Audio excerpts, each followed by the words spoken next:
फरिश्ते हमें बनना है। गाना तो हमने ये गाया, फरिश्ते हैं हम, हाँ, गीत है ना एक, फरिश्ते हैं या बनना है? कैसे हैं? कैसे पहचानेंगे कि हम फरिश्ते हैं? रूहानियत से। और ऐसी कौन सी एक्टिविटी होती हैं ब्राह्मणों में, किस ब्राह्मण को कहोगे ये तो जीता जागता फरिश्ता है? अच्छा, आप बीके हो? सब बीके हैं? तो बिक गए हैं या अभी आधे अधूरे बिके हैं? पूरे बिके हैं या आधे बिके हैं? पूरे बिक गए? हाँ, देखो, क्या ब्रह्मा कुमार और ब्रह्मा कुमारी फरिश्ता बन सकते हैं? सोचो, बन सकते हैं? कौन फरिश्ते बनेंगे? ब्राह्मण फरिश्ता बनेगा। ब्रह्मा कुमार कुमारी फरिश्ता बने ये जरूरी नहीं है, क्योंकि ब्रह्मा कुमार कुमारी तो बाबा क्या कहते, जब वो बाबा के घर में आया 7 दिन का कोर्स किया, बीके बन गया, क्लास करने लग गया तो नहीं। लेकिन किसी मुरली में बाबा ने बोला ब्रह्मा कुमार कुमारी सो फरिश्ता, क्या बोलते बाबा? ब्राह्मण सो फरिश्ता। ब्राह्मण कौन? जिसके आचरण में ब्रह्मा हो, जिसके आचरण में ब्रह्मा हो, वही है सच्चा ब्राह्मण, वो बनेगा फरिश्ता। अब फरिश्ता एक स्थिति है, लेकिन हमने फरिश्ता एक विजुअलाइजेशन बना दिया। हम जाएंगे लाइट के बन जाएंगे, अब बनते तो है नहीं। कौन कौन बना लाइट का भी? एक ब्रह्मा बाबा, मम्मा और अपनी दादियां जो गए हैं वही पूरे वाले बने ना। तो इसका मतलब यहां रहते हुए तो बनना है नहीं फिर हमारा। आप बताइए, तो फरिश्ता स्थिति है या फरिश्ता विजुअलाइजेशन है? स्थिति है। तो कैसे पता चलेगा? अच्छा, हमारे ब्रह्मा बाबा को क्या कहते थे हम सब? जीता जागता। वो जब थे 20 पे बॉडी के साथ ही थे, तभी उनको फरिश्ता मानते थे कि नहीं मानते थे? हमारी गुलजार दादी जी को या बड़ी दादी जी को, जो हमारी दादियां हुई हैं, उन्हें देख के हम फरिश्ता जीते जागते मानते थे या शरीर छोड़ने के बाद हम उन्हें फरिश्ता मानते हैं? आप बताओ। जीते जागते। तो क्या हमें जीते जागते फरिश्ता बनना है या खाली विजुअलाइजेशन में सूक्ष्मतम जानने के लिए फरिश्ता बनना है? तो वो क्या स्थिति है जिसमें हम जीते जागते फरिश्ता बनेंगे? क्योंकि जब दीदी ने ये पॉइंट बोला, मेरे को लगा यही पॉइंट बड़ा अच्छा है ना? क्यों ना इसी पे बात की जाए। उसके बाद फिर थोड़ा सा हम हेल्थ की बात भी करेंगे। चाहेंगे आप सब हेल्थ की बात? हाँ, क्योंकि प्यारे बाबा ने मुझे आत्मा को ये भी अवसर दिया है कि मैं खुद एक सर्टिफाइड न्यूट्रिशनल एडवाइज़र भी हूँ और NHI कैलिफोर्निया से सर्टिफाइड हूँ। तो मैं बहुत सारी हेल्थ के ऊपर काम करता हूँ जगह जगह जा कर के। तो शायद आप लोगों के भी कुछ काम आ जाए, है ना? कुछ आज आपको एक्सरसाइज भी सिखाएंगे, हाँ, ताकि जब ये ब्राह्मण ठीक ठाक होगा तभी ये ब्राह्मण क्या बन सकता है? फरिश्ता बन सकता है ना? और ब्राह्मण बनने के लिए पहले क्या चाहिए? निरोगी काया। क्या चाहिए? क्या ये जरूरी है कि ब्राह्मणों को कर्म भोग आए ही? क्या ये जरूरी है कि सब ब्राह्मणों को कर्म भोग आए? अच्छा, कर्म भोग आते हैं या सच में हम कहीं ना कहीं इनडिसिप्लिन होकर उन्हें बुलाते हैं? शरीर पर बहुत ज्यादा ध्यान नहीं रखना, लेकिन यह भी तो नहीं कहा शरीर का बिल्कुल ध्यान नहीं रखना। अब हम अगले बाबा की दिनचर्या देखें, ब्रह्मा बाबा की। ब्रह्मा बाबा 93 की एज में भी बिना आधार के बैठ जाता था। कभी उसने आधार लिया ही नहीं, पीछे कोई कुर्सी का पीछे आधार लेते ही नहीं थे। और हम सभी को आधार लेना पड़ता है। बाबा ने एक मुरली में कहा था ना, पीछे वक्त मुरली में, कभी चश्मा भी नहीं लगाया। हम सबके तो चश्मे भी चढ़ गए, है ना? तो कितना बाबा के लिए, हाँ, 93 की एज तक बाबा बैडमिंटन खेल लेता था। बड़ी बात है ना? क्योंकि बाबा लगातार सबको खेलता खिलाता रहा। रमेश भाई साहब का एक लेख आया था, सबने पढ़ाओ ज्ञानामृत में, कि बाबा ने जो एक्सरसाइज करने की विधियां डाली थी तब तक हम सब स्वस्थ रहे, और जब हमने सेवाओं को एक्सक्यूज बनाकर क्या किया, हम बहुत बिजी हैं। और इस बात की शर्म मुझे तब आई जब मैंने प्रधानमंत्री नरेंद्र मोदी को 18 घंटे काम करने के बाद भी सुबह 5 बजे उसे योगा करते हुए देखा। एक व्यक्ति 17-18 घंटे काम करता है, इतना देश के लोड को दिमाग पे रखता है, उसके बाद भी वो योगा का टाइम निकाल सकता है, हाँ या ना? और हम सब, क्या हमारे ऊपर उनके बराबर बड़ी जिम्मेदारियां हैं? चलो बड़ी जिम्मेदारियां होंगी आपके पास, आप कंपनी के ओनर होंगे, कोई और चीजें होंगी, घर की जिम्मेदारी होंगी, लेकिन क्या उतनी बड़ी जिम्मेदारी होंगी? उतने हेडेक्स होंगे? उतने प्रेशर्स होंगे?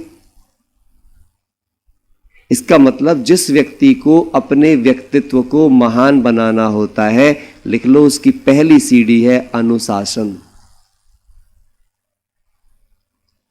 उसकी दूसरी सीढ़ी है संतुलन। अनुशासन और दूसरा क्या है? संतुलन। अब इसकी कुछ प्रैक्टिकल विधियां होती हैं। जिसके जीवन में अनुशासन और संतुलन नहीं है वो ज्ञानी नहीं है, वो भक्त है। जो किसी काम को बहुत अच्छी बात है, आप लिख लो बात, यदि आप किसी भी सही काम को ना करने का रीजन देते हैं, इसका मतलब आप बहानेबाज हैं, क्योंकि सही काम को करने का कभी कोई वाजिब रीजन होता ही नहीं, होता ही नहीं। अब इस बात को समझने के लिए हमें क्या करना पड़ेगा? तो आज मैं आपके साथ में 2 बातें करने वाला हूं। पहला, सच्चा फरिश्ता स्थिति क्या है, और दूसरा, 5 विकारों से मुक्त होने की प्रैक्टिकल विधियां क्या हैं। और ये दोनों चीज अगर कंबाइंड हो जाएंगी, आप देखना जीवन में अनुशासन स्वतः आएगा, जीवन में संतुलन स्वतः आएगा, हाँ या ना? आप सब मानते हो इस बात को, है ना? जैसे दीदी ने अभी बोला, बहुत प्यारी बात लगी कि ये क्या है हमारा, हाँ, ये क्या है ये स्थान? दीदी ने क्या नाम दिया था अभी? कुछ बोला था सुंदरता के बारे में, क्या बताया था दीदी ने? Beauty parlour. हाँ, सच्चा आत्मा का ब्यूटी पार्लर है ना ये। तो आत्मा की ब्यूटी किस चीज से है? आत्मा की ब्यूटी है 5 विकारों से मुक्ति में। सही बात है? हाँ। तो देखिए, सबसे पहली बात, फरिश्ता स्थिति क्या है उसका मैं बहुत प्रैक्टिकल चीज बताऊंगा आपको 2 स्टोरी के माध्यम से। आप बताइए, 2 ऐसे चीजें हैं, एक है चींटी, एक है चिड़िया। दोनों देखी है सबने? चींटी भी देखी है, चिड़िया भी देखी है। दोनों की खास बात क्या होती है? दोनों में से संसार को ज्यादा शिक्षा कौन देता है, चींटी या चिड़िया? इसीलिए हमारा पुरुषार्थ चींटी मार्ग का रहता है क्योंकि हम शिक्षा किससे ले रहे हैं? किससे ले रहे हैं? चींटी। चींटी आप बताओ, थोड़ा सा भोजन इकट्ठा करने के लिए यहां वहां धक्के खाती रहती है, बस उसकी पूरी जिंदगी किससे बीत जाती है? इकट्ठा करने में और संघर्ष करने में, हाँ या ना? आप एग्री करेंगे मेरी बात से? तो क्या हमें संघर्ष करने वाला बनना है? क्या हमें पुरुषार्थ को संघर्ष बनाना है? बनाना है, हाँ या ना? नहीं बनाना ना? क्या बनाना है पुरुषार्थ को? आनंद। पुरुषार्थ का क्या लेना है? आनंद। तो चींटी को आप देखो, जब वो जमीन पे चलती है, जगह जगह टकराती है, थोड़ा सा भोजन इकट्ठा करने में ही उसकी जिंदगी बीत जाती है, प्राण छोड़ देती है। वहीं आप चिड़िया को देखो, हवा में उड़ती है, 360 डिग्री चारों तरफ देखती है, जहां अच्छा भोजन होता है खाती है और फिर उड़ जाती है, हाँ या ना? यही है फरिश्ता स्थिति। जो भी आत्मा किसी भी परिस्थिति के सभी पक्षों पर विचार करने के बाद ही अपनी प्रतिक्रिया देती है, वो है फरिश्ता। क्लियर और नॉट? खुशी की बात हुई तो खुश हो गए, दुख की बात आई तो दुखी हो गए। नहीं, चाहे खुशी की बात आए चाहे दुख की बात आए, दोनों स्थितियों में क्या रखना है? पहले सोचना है, क्यों आई है, किस लिए आई है, कहां से आई है, क्या लेकर आई है, क्या शिक्षा लेके आई है, क्या संदेश लेके आई है, क्या सोचना है? समझ आ रही है पूरी बात? ये सोचना है। इससे क्या होगा? आप कभी भी ओवर रिएक्ट नहीं करेंगे। करेंगे? नहीं करेंगे। और जो इंसान, अच्छा फिर क्या होगा? जब भी आप रिएक्ट करेंगे इतना सोचने के बाद या रिस्पॉन्ड करेंगे, तो वो सोचा समझा रिएक्शन और रिस्पॉन्ड होगा या ना सोचा समझा होगा? अच्छा, अगर कोई आत्मा सोच समझकर अपनी प्रतिक्रिया देती है तो उसकी प्रतिक्रिया अधिकतर समय शांत होती है या क्रोधित होती है? हाँ, बिन सोचे समझे दी गई प्रतिक्रिया ही क्रोधित प्रतिक्रिया होती है। जब आप किसी बात के सब पक्षों पर कैसे विचार करेंगे? सपोज करिए मेरे आपके बीच कोई वार्तालाप चल रहा है, तो आपने अपना एंगल तो देख लिया, क्या आपने मेरा एंगल देखा? यदि आपने मेरा एंगल भी देखा और अपना एंगल भी देखा, क्या हमारे बीच कभी वाद विवाद हो पाएगा?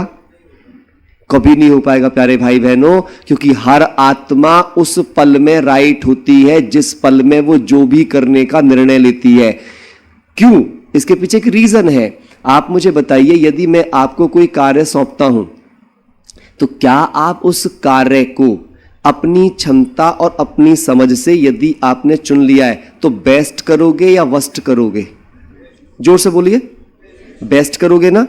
इज्जत पाने के लिए करोगे या बेइज्जती पाने के लिए करोगे? जोर से बोलो। इज्जत पाने के लिए करोगे। अब मेरे दृष्टिकोण में आपका काम गलत है, बट आपने उस काम को अपनी समझ अपनी शक्ति से इज्जत पाने के लिए बेस्ट किया है। अब आप ईमानदारी से बताइए, मुझे आपके साथ अगर रिश्ता रखना है तो मुझे मेरी जो गलत की सोच है आपके काम के बारे में वो कहनी चाहिए आपसे, या पहले आपके काम को सम्मान देना चाहिए? जो कि बाबा ने सिखाया है वरदान में। बाबा क्या कहते हैं? किसी का विचार विचारणीय ना भी हो तब भी पहले उसके विचार को सम्मान दो, उसके बाद फिर उसको समझानी दो। एम आई राइट और रॉन्ग? समझ आ गई पूरी बात? तो जिंदगी में कोई, मैं तो कहता हूं कितनी भी गलती करके कोई आए, मैं आपको बहुत छोटी चीज बच्चों के बारे में सिखाता हूं, है ना। मेरा लौकिक में छोटा भाई है, उसकी 2 बेटियां हैं। तो बचपन से ही क्या होता था, अगर वो कुछ गलती करे तो घर में कोई ना कोई डांट भी देगा, कोई कुछ कर देगा। बट मेरे साथ कभी क्या होता था, जब भी कभी मैं उनसे मिलता हूं या आज तक भी कभी मिलता हूं, और वो बड़े हो गए हैं, ठीक है, तो मैं कभी भी उनसे मिलूंगा, वो कुछ भी कर रहे होंगे, मैंने आज तक उनसे कभी ये पूछा ही नहीं तुम ये कर क्यों रहे हो। मेरा सिर्फ एक एंगल होता है, जाके पूछ के बड़ा मजा आ रहा है ना। जब बच्चा खेल रहा है, कुछ भी गलती कर रहा है, वो रॉन्ग भी कर रहा है, वो उसका आनंद ले रहा होता है या नहीं ले रहा होता? आप बताओ। ले रहा होता है ना। अब आप उसके आनंद में खलल डाल दो, समझानी दे करके, समझदार बन के, नहीं? अच्छा, फिर मैं उससे पूछता हूं, लेकिन एक बात बताओ, जो आप कर रहे हो इसका फायदा क्या है, ताकि मुझे पता चल जाए तो मैं भी करूं। अच्छा, अब क्या होता है अगर बच्चा ऐसे समय गलत काम कर रहा हो और आप उसको बोलो कि इसके फायदे बता, कोई फायदा होगा? अच्छा, फिर मैं उनसे, अब वो चुप हो जाते हैं, फायदा तो सोचा नहीं उन्होंने, वो तो कर रहे थे बस ऐसे शैतानी। तो मैंने उनसे पूछा, मैंने कहा अच्छा हम में, और जैसे हम हैं, इंसान क्यों है? उसका नाम मानसी है, मानसी, इंसान क्यों है? तो बोलेगी कि नहीं उसमें अकल होती है, उनमें नहीं होती है। तो मैंने कहा अकल का पता कैसे चलता है कि किसमें अकल है किसमें नहीं है? तो बोलती है कि नहीं, जो अकलमंद होता है वो सही काम करता है। तो मैंने कहा सही काम के फायदे होते हैं नुकसान होते हैं? तो क्या बोलेगी? फायदे होते हैं। तो मैंने कहा अच्छा मुझे इसके फायदे तो पता जो कर रही है, फिर मैं भी करूं। मैंने कहा मानसी, जीवन में कुछ भी करो आप, कोई नहीं रोकेगा आपको, लेकिन उसका पहले फायदा सोच लेना। उस काम का तुम्हें क्या फायदा है और सबको क्या फायदा है, बस 2 बात सोच लेना। अब क्या हुआ, क्या वो गलतियां करते होंगे? फिर मैं तो कभी उनसे कुछ कहा नहीं। उनको ये पता चल गया कि अगर ये आएंगे तो ये आने के बाद में सबसे पहले फायदा पूछेंगे, तो जो कर रहे हो पहले उसका फायदा सोच लो। इससे उनका दिमाग किस पे केंद्रित हो गया? केवल फायदे पर। कोई सोचेगा क्या इससे कोई नुकसान होगा? कभी नुकसान नहीं हो सकता है, आप खुद सोच कर देख लीजिए। तो हमें क्या नहीं करना चाहिए, जब भी कोई भी आपका साथी है ना, घर में, परिवार में, सेंटर पे, अगर आप संगठन में सेवा कर रहे हैं किसी भी प्रकार की, चाहे अपनी लौकिक सेवा, चाहे आप अपनी अलौकिक सेवा, उसके दौरान जिन आत्माओं का सहयोग आपको चाहिए, अगर वे आपसे कम भी कर रहे हैं, यदि उनके कार्य अच्छे नहीं भी हैं, यदि वो प्रॉपर नहीं कर पा रहे हैं, पर वो आपके टीम का हिस्सा हैं, तो आपको सबसे पहले उनके द्वारा दिए गए विचार को, उनके द्वारा कही गई बात को पहले क्या करना है, समझना है और सम्मान देना है। क्या करना है, समझना है और सीधा ही रिएक्ट नहीं करना है, सीधा ही रिजेक्ट नहीं करना है। क्योंकि उस समय वो क्या उम्मीद लेके आया है आपके पास, इज्जत की उम्मीद। क्या उम्मीद लेके आया है, तारीफ सुनने की उम्मीद, हाँ या ना। आपने किसी को काम सौंपा, जब वो काम को करके लेकर के आएगा तो उसके दिल की इच्छा क्या होगी कि आप उसकी इज्जत करो, आप उसकी थोड़ी तारीफ कर दो, आएगा कि नहीं आएगा। और जब आप ऐसा कर दोगे और फिर आप उसको बोलोगे प्यार से, देखो चीज तो बड़ी अच्छी लग रही है, लेकिन मुझे इसमें ना ये चीज नजर आ रही है, आपने देखा इनको। अब जैसे आप ये बोलोगे, बोले हाँ ये तो है, मैंने कहा वैसे मेरे पास भी अनुभव है, अगर आपकी इजाजत हो तो मैं शेयर करूं। क्या बोला मैंने, यदि आपकी इजाजत हो तो आपके कार्य के लिए मैं अपना अनुभव शेयर करूं। तो इससे मैंने उसका सम्मान क्या कर दिया, और बढ़ा दिया। माना आपकी अनुमति के बिना मैं आपको सलाह नहीं दूंगा। क्यों, सिद्धांत क्या कहता है, बिन पूछे दी गई सलाह का कोई मोल। पर हम तो भारतवासी हैं ना, हमारा तो कर्तव्य है बिन मांगे दे दो। क्या सलाह। अच्छा, हम सबके पास हर समस्या का समाधान है कि नहीं है, है ना। बस समस्या दूसरे की होनी चाहिए, समाधान हम सबके पास है। आप देखो, कोई भी आपके पास कितना भी दर्द लेके आ जाए, आप इतने प्यार से समझाओगे उसे ज्ञान जिसका कोई जवाब नहीं, लेकिन वो सेम समस्या आपके साथ आ जाए तो सारा ज्ञान। जैसे आपने खासकर देखा होगा, जब किसी घर में कोई मृत्यु हो जाती है तो जब हम उनके पास मिलने जाते हैं तो क्या कहते हैं, अरे जो आया है उसे जाना है ना, अब वापस तो आ नहीं सकता, दुख मनाने से क्या होगा, ऐसी ऐसी बातें बोलते हैं ना, जाके समझाते हैं। और जब वही मृत्यु अपने घर में हो जाती है तब क्या होता है, तब हम ही रो रहे होते हैं। जो कल वहां समझा के आया है आज वो, हाँ, इसका मतलब क्या है, समस्या का समाधान सबके पास है। समस्या का समाधान किसके पास है, गहरी बात बोलने जा रहा हूं मैं भी आपको। समस्या का समाधान उसके पास है जो उस समय उस समस्या से डिटैच है।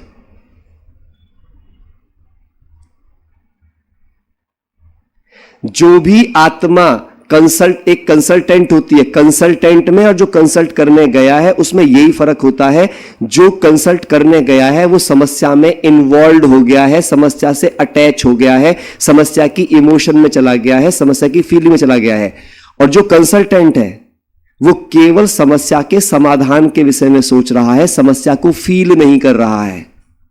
जैसे डॉक्टर बीमारी का इलाज कर रहा है, बीमारी को फील नहीं कर रहा है। इसीलिए प्यारे बाबा ने कहा है, साक्षी दृष्टा आत्मा ही समाधान स्वरूप हो सकती है।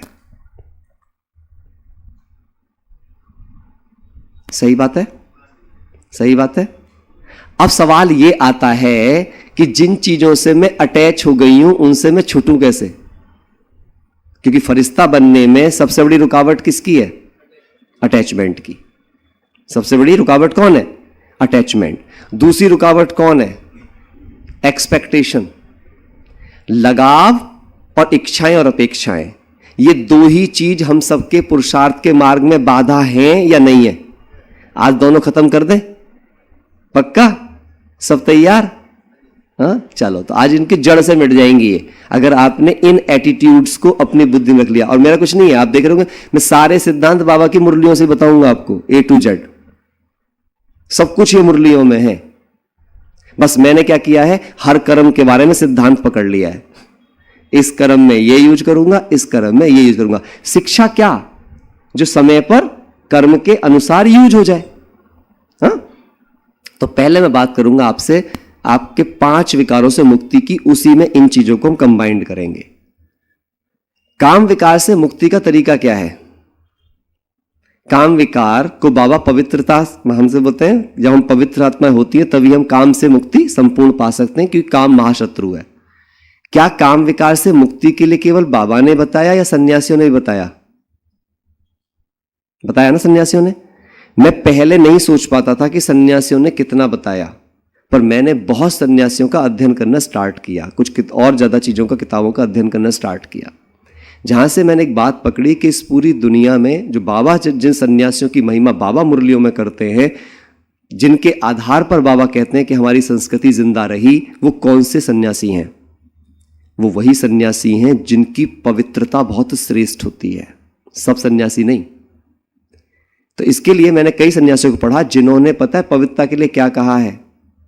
बिना ब्रह्मचर्य के जीवन शक्तिशाली बन जाए, कोई भी आत्मा मुक्ति पा सके, क्योंकि वो मुक्ति को ही मानते हैं, या मोक्ष पा सके, ये संभव ही नहीं है। ये शास्त्रों के अंदर भी लिखा हुआ है, जो भी आत्मा मनसा से, सुनिएगा ध्यान से, जो आत्मा मनसा में भी ब्रह्मचर्य को साध लेती है, वो साक्षात देव हो जाती है। यही शब्द है, जो आत्मा मनसा में भी, किसमें? मनसा में भी ब्रह्मचर्य को साध लेती है, ऐसी आत्मा साक्षात देव हो जाती है। मतलब वो साकार में बैठे बैठे आपको देव नजर आएगी। क्योंकि मन, वीर्य और प्राण, मन, रज और प्राण, वीर्य और रज जो होती है, ये ब्रह्मचर्य में हमारी पवित्रता होती है। ये एक लाइन में होते हैं। जिनकी पवित्रता नष्ट होती है, लिखा है ये, जिनकी पवित्रता नष्ट होती है, जो अपना ब्रह्मचर्य कॉम्प्रोमाइज करते हैं, उनके मन और प्राण स्थूल हो जाते हैं। क्या हो जाते हैं उनके मन और प्राण? स्थूल, माना वो बॉडी कॉन्शियसनेस में ज्यादा रहते हैं। और जो अपनी पवित्रता साध लेते हैं, उनके मन और प्राण सूक्ष्म होते जाते हैं, अर्थात वो फरिश्ते की स्थिति में जाते जाते हैं। कभी भी पवित्र ब्रह्मचारी को क्रोध नहीं आएगा, क्योंकि जिसका वीर और रस सध जाता है, उसका ओज बन जाता है, उसका ये ऊपर वाला शीतल रहता है। पवित्र आत्माएं ऊपर से ठंडी रहेंगी। अगर क्रोध आ रहा है, इसका मतलब आपकी पवित्रता कॉम्प्रोमाइज्ड है। It's very deep. तो ये सन्यासी ने बताया, लेकिन बाबा हमारा इनसे एक लेवल ऊपर गया, क्योंकि जो सब बता देंगे वो बाबा थोड़ी बताएगा। बाबा कैसे ऊपर गए, मैं आज आपको एक बात और प्रमाणित करूंगा साथ साथ, कि क्यों ब्रह्मा कुमारी ईश्वर विश्वविद्यालय में ही भगवान है, कहीं और नहीं है, आया है। मैं डायरेक्टली इस बात को प्रमाणित कर सकता हूं दुनिया के किसी भी इंसान के सामने। कैसे?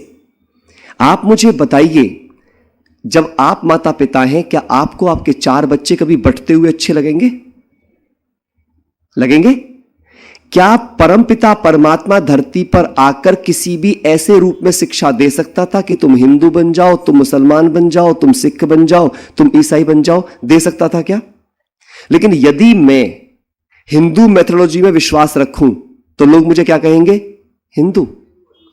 अगर मैं कुरान में कल से विश्वास करना शुरू कर दूं, यानी कि उनकी कल्चर में विश्वास करना शुरू कर दूं, तो लोग मुझे क्या कहना शुरू कर देंगे? मुस्लिम।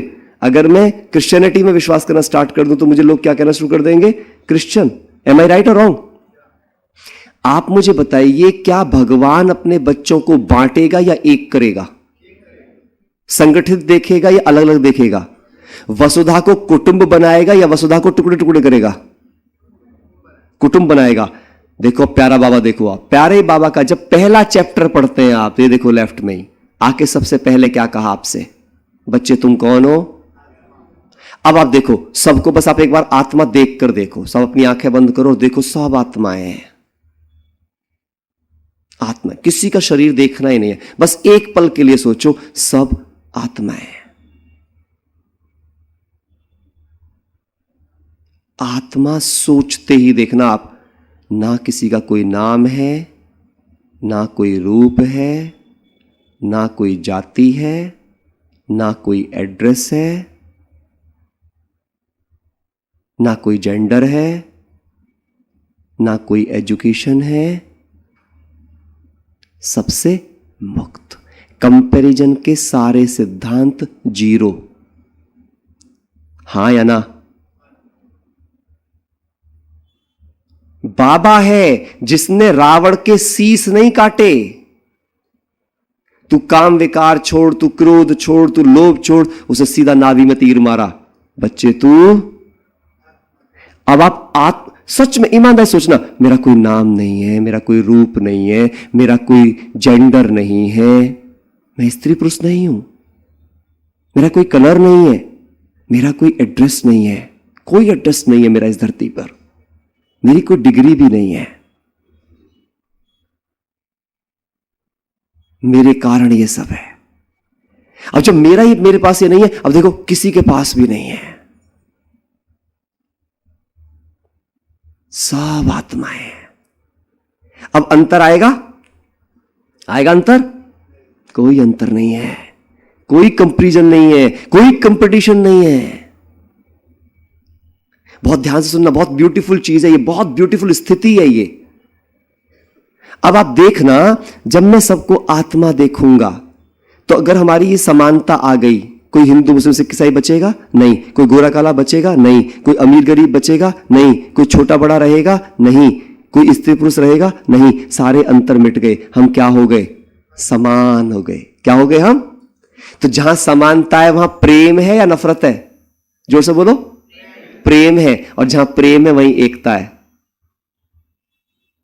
तो भगवान का सिद्धांत कहां प्रमाणित हो रहा है दुनिया में? केवल प्रजापिता ब्रह्मा कुमारी ईश्वर विश्वविद्यालय में, जहां भगवान आकर सबको केवल ये नहीं कह रहा है तुम आत्मा समझो, बोल रहा है आत्मा बनकर देखो, आत्मा बनकर सुनो, आत्मा बनकर करो। आत्मा क्या चीज है, आत्मा की हर गहनता केवल भगवान ने समझाई, उसकी पूरी वर्किंग समझाई, उसकी पूरी कर्म कहानी समझाई, जो किसी ने भी आज तक सृष्टि पे नहीं समझाई।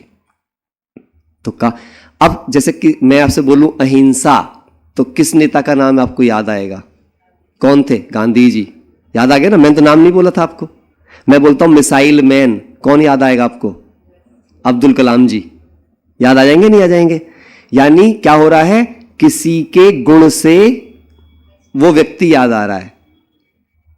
तो अब जिसने आत्मा बनना सिखाया होगा वो कौन है? परमात्मा। तो पिता ने हमें एक भी किया, समान बनाया, वसुधा कुटुंब बनाई, तो परमात्मा कौन हो सकता है? केवल। अच्छा, अब बात करते हैं कि परमात्मा ज्योति बिंदु ही क्यों हो सकता है। यह समझना बहुत जरूरी है 5 विकार मिटाने के लिए। आप मुझे बताइए, अगर इस पूरी सृष्टि को आग लग जाए, जैसा बाबा कहते हैं भंबोर को आग लगनी है, पूरी सृष्टि को आग लग जाए, सब क्या बन जाएगा? क्या बन जाएगा? सब जो मटेरियल है, राख क्या बन जाएगी? राख क्या? सब कण ही है ना?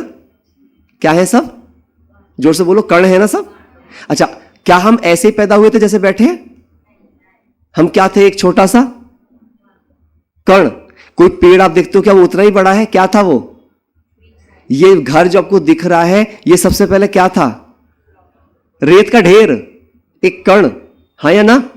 इस धरती की हर चीज किससे शुरू हुई है? कण से। और उसका अंत भी किस पे होगा? कण पे। तो जिसकी आदि भी कण है, जिसका अंत भी कण है, उसका बाप कैसा होगा? कण। हर चीज की आदि भी बिंदी है, अंत भी बिंदी है, इसलिए हमारा बाप बिंदी है। क्लियर और नॉट? हाँ, अब आप सोचना, जैसे ही मैं ये आत्मा समझूंगी, तुरंत ही मेरा काम विकार अब जड़ से खत्म हो जाएगा। मुझे ब्रह्मचर्य साधना नहीं पड़ेगा, मेरा ब्रह्मचर्य सध जाएगा, क्योंकि मुझे देहों को देखने की आदत खत्म हो जाएगी। इसलिए बाबा ने कहा है, जो आत्मा आत्म अभिमानी स्थिति में रहेगी, वही आत्मा मनसा वाचा कर्मणा पवित्र हो जाएगी। उसी के लिए पवित्रता मेहनत का विषय नहीं रह जाएगी। तो मैं आत्मा हूं के अभ्यास के बिना आप प्यारे भाई बहनों कभी भी काम विकार से संपूर्ण मुक्त नहीं हो सकते। और मैं छोटी सी एक और बात करता हूं, कई बार लोग ऐसा बोलते थे, भाई ब्रह्मा कुंज जाते हैं तो पति पत्नी को भाई बहन बना देते हैं, टाइप की बाहर बातें लोग करते थे। आपको रियल बताऊं, आप बुक पढ़ेंगे, कुछ मैं बाद में आपको बता दूंगा।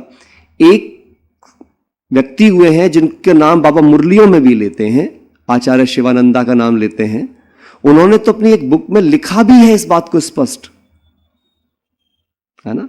हालांकि दीदी से बात हो तो दीदी बता रहे थे कि भाई हमारे शास्त्रों के अंदर भी और वेदांग इन सब के अंदर भी मेंशन है ये चीज, लेकिन उन्होंने उस बुक में स्पेशल मेंशन किया है कि जब कोई के पहले हमारी संस्कृति में था कि अगर विवाह होता है, काम को देव तब तक कहा गया है जब बस पहली संतान होते ही पति को अपनी पत्नी को मां मान लेना चाहिए। उसमें यहां तक लिखा उन्होंने कि पति को अपनी पत्नी के रोज पैर छूने चाहिए उस पहले बच्चे के पैदा होने के बाद, और कभी जीवन में दोबारा किसी भी प्रकार से विकार में नहीं जाना चाहिए,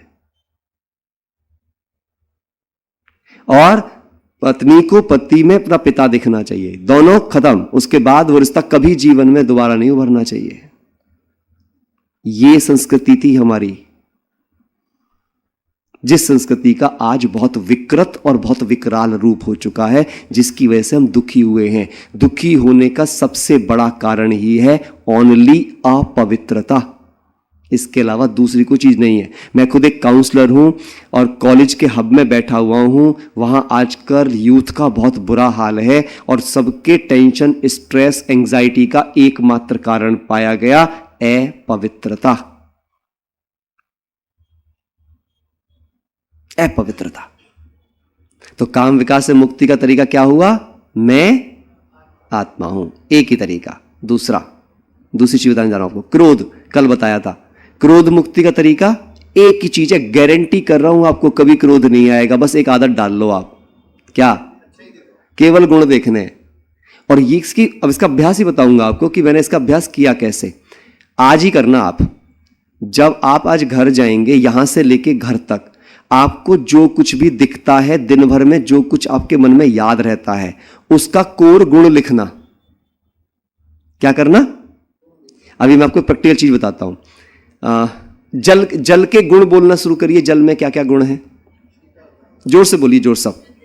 शीतलता, और रंग नहीं होता, और साफ करता है, साफ सफाई का यूज करता है, सफाई करता है, और हाँ जी, फ्लेक्सिबिलिटी है, एडजस्टेबल है, कहीं भी मूव हो जाता है, जिस चीज में चाहो उसके जैसा हो जाता है। और जी हाँ, मिनरल है, टेस्ट भी है, उसकी वजह से ही बाकी जितने विटामिन शरीर में खाते हो पचते हैं।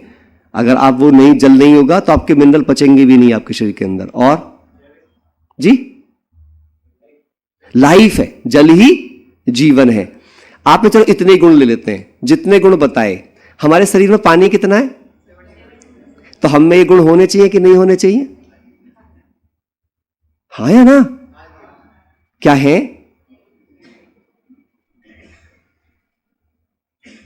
जिससे मेरा शरीर बना है।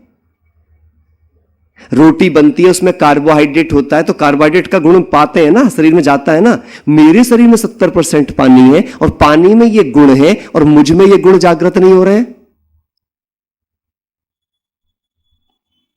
एक ही चीज है, आपको बिलीव नहीं होगा, हर चीज में गुण देखना शुरू करना। आप अपनी सिचुएशंस में गुण देखना शुरू करना। आप किस आधार पर देखोगे गुण? सिचुएशन में जो हुआ, जो हो रहा है, जो होने वाला है। तो बस मुझे यह देखना वो अच्छा क्या है। कोई भी समस्या जो मेरी जिंदगी में बार बार रिपीट होती है, उसका एक ही लक्ष्य है, क्या? वो कोई लेसन देने आई है जो मैं सीख नहीं रहा हूं। हर परिस्थिति एक पाठ पढ़ाने आती है। बाबा के शब्द है ये, हर परिस्थिति एक पाठ पढ़ाने आती है। जिस दिन तुमने वो पाठ पढ़ लिया, वो परिस्थिति आपकी जिंदगी में रिपीट नहीं होगी, गारंटी है। इज इट राइट और रॉन्ग?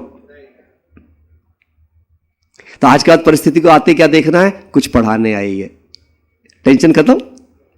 जो कुछ पढ़ाने आया हो, जो कुछ सिखाने आया हो, उससे कोई टेंशन होगी? फिर होती ही नहीं। क्लियर? तो क्या करना है? सब चीज में, ये चेयर पर मैं बैठा हूं तो इसके क्या गुण हैं, ये ग्लास है तो इसके क्या गुण हैं। मैंने इसका बहुत अभ्यास किया, कई साल। आज मैं जो चीज देखता हूं उसका गुण दिखता है बस मेरे को चारों तरफ, किसी में दिखता ही नहीं है वो गुण। अब मेरे को जब गुण दिख जाता है, इसका मतलब तेरे अंदर कुछ कीड़े आ गए हैं, वायरस आ गया, कोई कोरोना आ गया है, अब तू कुछ कर। नहीं तो ये कोरोना तेरा कुछ कर देगा, है ना। और एक अच्छी चीज बाबा ने सिखाई है, बहुत प्यारी बात लगती है मुझे बाबा की। बाबा कहते हैं जब कुछ समझ में ना आ जाए चुप हो जाओ। मैं ऐसे ही करता हूं, जब मेरी अकल काम नहीं कर रही होती है मैं चुप होकर बाबा सामने बैठ जाता हूं। आपका योग नहीं लग रहा, कुछ मत करो, बस बाबा सामने आके बैठ जाओ, इसे देखते रहो, घूर घूर के देखो, थोड़ी देर बाद योग लग जाता है। क्योंकि हमारा है कौन, कौन है हमारा? जोर से बोलो दिल से, मेरा बाबा। अभी बाबा ने मुरली में पीछे बोला था ना, क्रोध आता तो क्या बोलो ना, मीठा बाबा। क्या बोलो? अच्छा मीठा बाबा बोलो, क्रोध करके दिखाओ। मीठा बाबा बोलो, क्रोध करो, आएगा ही नहीं। ये बाबा के फॉर्मूलाज हैं ये दोनों। बाबा कहते हैं बाप दादा सदा हर्षित रहते हैं क्योंकि बाप दादा सबके गुण देखते हैं, तो सदा हर्षित रहने का फॉर्मूला गुण देखना। और बाबा बोलते हैं मीठा बाबा बोलो तो गुस्सा नहीं आएगा, और सच में नहीं आता, क्रोध मुक्त। तीसरा है मुझे मोह से मुक्ति चाहिए। किससे मुक्ति चाहिए? हाँ, काम क्रोध मोह पे आ जाते हैं। चलो पहले लोभ पे आ जाते हैं, क्योंकि सीक्वेंस में लेते हैं जैसे बोले जाते हैं, काम क्रोध लोभ। लोभ किस चीज पर आता है आपको? लोभ किस चीज का आता है? जोर से बताइए, किस पे आता है? अट्रैक्शन से। लोभ माना अट्रैक्शन, हाँ या ना। मां सीता को दिखाते हैं, मां सीता सोने का हिरण देखा, क्या हुआ? अट्रैक्शन आ गया ना, आकर्षित हो गई। और आप एक बात खास देखना, एक पैर ही गलती करी है बस मोह की, उसके बाद की मां सीता की जीवन दुखदाई या सुखदाई? एक भी सुख नहीं आया उसके बाद। वहां से रावण ले गया, अग्नि परीक्षा देके भी पवित्र ना कहलाई, घर वापस आई तो धोबी कहने से घर से बाहर निकाल दी गई, बाहर गई तो बच्चे भी जंगल में जन्मे, वापस आई तो जमीन में समा गई। एक गड़बड़ सारे दुख। हुआ या नहीं हुआ? हम तो कितने अट्रैक्शन में फंसे हुए हैं। कैसे मिटेंगे सारे लोभ? हर चीज को जलता हुआ देखो आप, हर चीज को, हर इंसान को, चीजों को, पैसों को, सबको।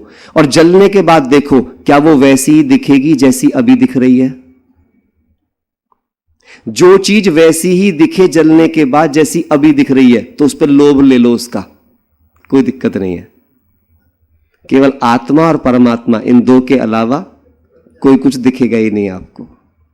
मैंने इसका अभ्यास किया, हर चीज को जलता हुआ देखने का अभ्यास आपके अंदर से लोभ को संपूर्ण नष्ट कर देगा, आपके सारे अट्रैक्शंस मिटा देगा, गारंटी है। एम आई राइट और रॉन्ग? करके देख लेना आप। मोह मिटाने का तरीका जो मुझे मिला, द बेस्ट वे। मोह किस चीज का आता है? मोह में क्या होता है? मेरापन। हाँ? कुछ छूट ना जाए, जिस चीज से मोह होता है उसके छूटने का दर्द होता है। अच्छा, तो मेरापन को हटाने का सबसे अच्छा तरीका बाबा ने क्या बताया है? कोई बताएगा? हाँ, मेरापन को छुड़ाने का सबसे अच्छा तरीका है दातापन। क्या है? दातापन। देते जाओ। जितना आप में देने की आदत पड़ती जाएगी, पहले आपने सारे अट्रैक्शन जला दिए तो अब किसी चीज में मेरापन रहा नहीं, इकट्ठा करने की प्रवृत्ति रही नहीं। मोह उन्हीं आत्माओं में होता है जिनमें संग्रह करने की प्रवृत्ति होती है। अब जब मैंने सबको जलते हुए देख लिया तो वैसे भी अट्रैक्शन भी मिट गया और अटैचमेंट वहां से भी गया। और दूसरा क्या करना शुरू करो, आप बस दो, सबको क्या करते जाओ? देते जाओ। जिस चीज को आपको मोह लगे बांट दो। ये बात जगदीश भाई साहब सिखाते थे। पता है जब जगदीश भाई साहब ने शरीर छोड़ा तो उन्होंने क्या किया? शरीर छोड़ने से पहले ही उनकी जितनी अलमारियां थी, जितनी चीजें उनके पास थी, सब दे गए। उससे पहले ही वो पहले से भी कुछ नहीं लेते थे, कपड़े भी वो तब लेते थे जब उनके पहले कपड़े फट जाते थे यज्ञ से, उनका ही रहता था, दे देते थे कि क्या करूंगा मैं, मेरे पास इकट्ठे के यहां सड़ेंगे, इससे अच्छा कोई और पहने। जब भाई साहब सुखधाम में थे, सुखधाम में बैठे बैठे जो कुछ था बिल्कुल, जैसे कहते हैं जो कहते हैं समेट के जाती है सब कुछ, समेटने की शक्ति का बेस्ट एग्जांपल दिखे वो, जिसने सब कुछ, जैसे ब्रह्मा बाबा बेस्ट एग्जांपल था समेटने की शक्ति का। आप देखो ब्रह्मा बाबा ने कब शरीर छोड़ा, उन्होंने यज्ञ स्थापित किया, उनकी सब समय उसमें हुआ। आप एक खास बात देख सकते हो, आज तक भी ब्रह्मा बाबा के कारण से यज्ञ में किसी प्रकार की कोई कंडीशन पैदा नहीं हुई है। उनके बच्चों के कारण, उनकी संपत्ति के कारण, उनके विलों के कारण एक भी केस किसी प्रकार का भी यज्ञ के अंदर कभी नहीं आया। इसे कहते हैं समेटने की शक्ति का द बेस्ट एग्जाम्पल अवर ब्रह्मा बाबा, जो इतना बड़ा व्यापारी, इतना बड़ा सब कुछ, बच्चों को साथ में ऐसा कोई वापस आया ही नहीं, सब समेट के गया धरती से। हम क्या कर रहे हैं? हम फैला रहे हैं, तो मोह बढ़ेगा। जो फैलाएगा उसका मोह बढ़ेगा, जो समेटेगा उसका मोह घटेगा। तो चेक करो हम क्या कर रहे हैं। ठीक है, तो मोह का सबसे अच्छा तरीका मैंने पाया, बांटते जाओ, देते जाओ, देते जाओ, देते जाओ। दो फायदे मिलेंगे आपको। बांटने से बढ़ता है, सब कुछ बढ़ता है। पांचवी चीज, ईगो सबसे फाइनल है। इसका तो परफेक्ट आपको एग्जाम बता सकता हूं, 100% ईगो लेस हो सकते हैं। बस आप एक गुण अपना लो अपने अंदर। क्या? मदद मांगने का गुण। कौन सा गुण? मदद मांगने का गुण। मदद मांगना कमजोरी की पहचान है, शक्ति की? शक्ति की। तभी भगवान जब धरती पर आता है तो क्या करता है? हम बच्चों से क्या मांगता है भगवान? तो भगवान सर्वशक्तिवान है, कमजोर है? और अगर सर्वशक्तिवान मुझसे आके मदद मांग सकता है, तो क्या मुझे अपने भाई बहन या किसी से भी मदद मांगने में शर्म आनी चाहिए? इसके पता दो फायदे होते हैं, मैं साइकोलॉजिकल बता रहा हूं आपको। जब आप किसी से मदद मांगते हो, भले ही आपको नहीं भी चाहिए, पर आप उससे कहते हो कैन यू हेल्प मी, तो जैसे आप ये कहते हो उसके दिल में आपके प्रति क्या भाव पैदा हो जाएगा? देने का भाव, प्रेम का भाव।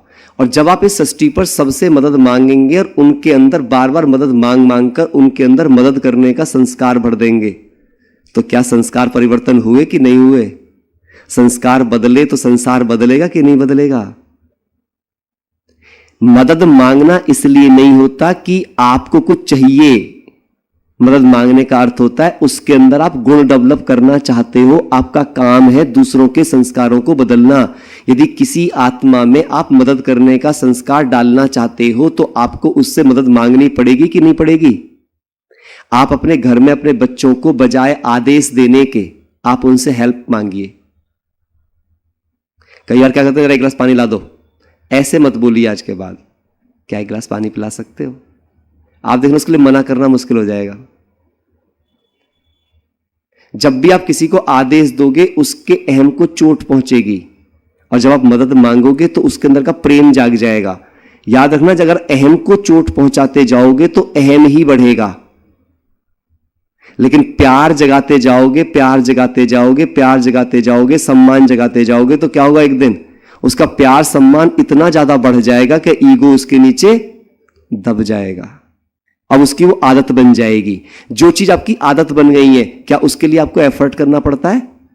आदतों के लिए कभी हमें एफर्ट करना नहीं पड़ता। तो मैंने तो 5 विकारों को जीतने की ये 5 विधियां अपनाई हैं, इन्हीं पर दिन रात काम करता हूं, इन्हीं के विषय में सोचता हूं। फरिश्ता बनने के लिए चिड़िया की तरह ऊपर उड़ जाओ। माना किसी भी परिस्थिति को सिर्फ अपने एंगल से मत देखो, उसके सभी पक्षों पर विचार करने के बाद ही अपनी प्रतिक्रिया देना शुरू करो। आप देखोगे ऐसे फरिश्ते बन जाओगे कि कोई भी परिस्थिति आपको बांध ही नहीं पाएगी। कोई ये कहेगा ही नहीं, ये बात बात में रिएक्ट होता है। और इसके लिए मुरली के 6 भागों को समझने की मेहनत करें हम सब। बाबा मुरली 6 हिस्सों में चलाता है एक तरह से, जो मुझ आत्मा का चिंतन कहता है, बाकी तो सबके अपने चिंतन है, लेकिन मुझ आत्मा ने ये 6 बातें पकड़ी। पहला, आपने सुना होगा बाबा मुरली में कहते हैं आज बाप शिक्षा दे रहे हैं। क्या देते हैं बाबा? शिक्षा। फिर बाबा क्या बोलते हैं? आज बाप समझानी दे रहे हैं। क्या दे रहे हैं? समझानी। कहते हैं या नहीं कहते? जिसको शिक्षा से बात समझ में नहीं आए, समझानी। फिर बाबा क्या कहते हैं? आज बाप सावधानी दे रहे हैं। क्या दे रहे हैं? तीसरी बात, सावधानी। भाई शिक्षा से समझ में नहीं आ रही, समझाने से समझ में आ रही, तो अब सावधान हो जाओ। अच्छा, जिनको सावधानी समझ नहीं आती, फिर बाबा क्या बोलते हैं मुरली में? आज बाप आज्ञा कर रहे हैं। क्या कर रहे हैं? आज्ञा। आज्ञा की जरूरत किसको पड़ती है? जिससे बात शिक्षा के रूप में समझ में ना आए। फिर बाप क्या बोलते हैं? आज बाप फरमान करते हैं। 5वीं बात, फरमान जारी हो गया, माना नोटिस जारी हो गया। अब मुझे चेक करना है मैं कौन सी स्थिति वाली आत्मा हूं। फरमान पे जाके बात समझ में आती है। जिनको फरमानों पे जाके बात समझ आ रही है, अरमान टूटने के पूरे चांस हैं। पहले ही समझ जाना है। क्योंकि बिन कहे करे वो कौन? जोर से बोलो। देवता। और कहने से जो करे, और जो कहने के बाद भी ना करे, तो फरमान तक की बात किसके पास आई होगी? जिसने आज्ञाओं की अवज्ञा की होगी। और फिर लास्ट है बाबा का छठा हिस्सा, धर्मराज फिर बैठा है।